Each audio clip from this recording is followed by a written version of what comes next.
Antara faktor-faktor yang mempengaruhi approve ataupun tak approve untuk loan anda, untuk proses loan Proton X90, dan antara faktor-faktor yang mempengaruhi interest rate sama ada tinggi ataupun rendah, terbahagi kepada beberapa faktor.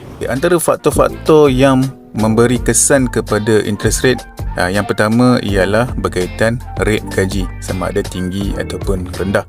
Okey, dia based on gaji berbanding harga kereta. Okey, itu faktor pertama lah yang akan membawa kesan kepada interest rate. Faktor kedua, jenis jawatan. Yes, jenis jawatan pun memberi kesan kepada interest rate, sama ada tinggi ataupun rendah ataupun loan reject. Okey, sebagai contoh, ada jenis jawatan yang bank declare sebagai high risk dan ada jenis jawatan yang bank declare sebagai jawatan yang stable. Contoh jawatan yang high risk seperti kalau driver lori, ataupun driver lah kita kata. Walaupun kadang-kadang kita tengok driver lori, contoh, gaji diorang besar, 5,000, 8,000. Tetapi disebabkan jawatan dia high risk, so bank akan minta guarantor. Macam tu. So jenis jawatan pun efek. Itu salah satu contoh lah. Okay? Ada lagi lah jenis-jenis jawatan yang lain. Okay, itu yang kedua. Yang ketiga ialah background company. Yes, tuan-tuan dan perempuan, background company pun akan memberi efek kepada interest rate, sama ada tinggi ataupun rendah.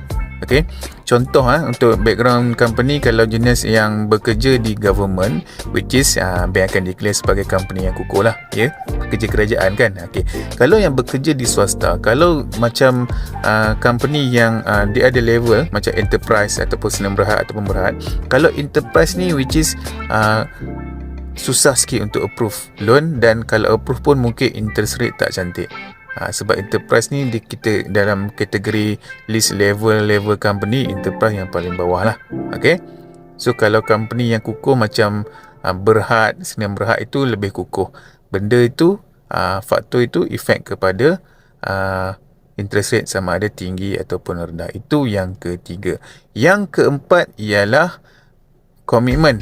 Berapa persen komitmen. Sebagai contoh, kadang ada customer yang gaji besar, okey, tapi disebabkan dia dah high komitmen, maksudnya dia dah ada banyak loan, komitmen yang lain, loan rumah, loan motor ataupun loan kereta yang lain. So walaupun gaji dia besar, loan sama ada tak approve ataupun approve tapi efek pada interest rate yang tinggi.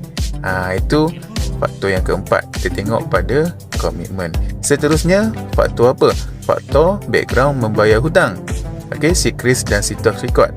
Walaupun contoh gaji anda okey, jawatan anda okey, kukuh, background company anda pun okey, alright, dan satu lagi, komitmen anda pun tak tinggi, tetapi background membayar hutang tak cantik. Contoh, dia pernah ada loan motor, tak bayar, tertunggak banyak bulan, lebih daripada 3 bulan. So dia akan efek untuk tak approve loan ataupun interest rate tak cantik.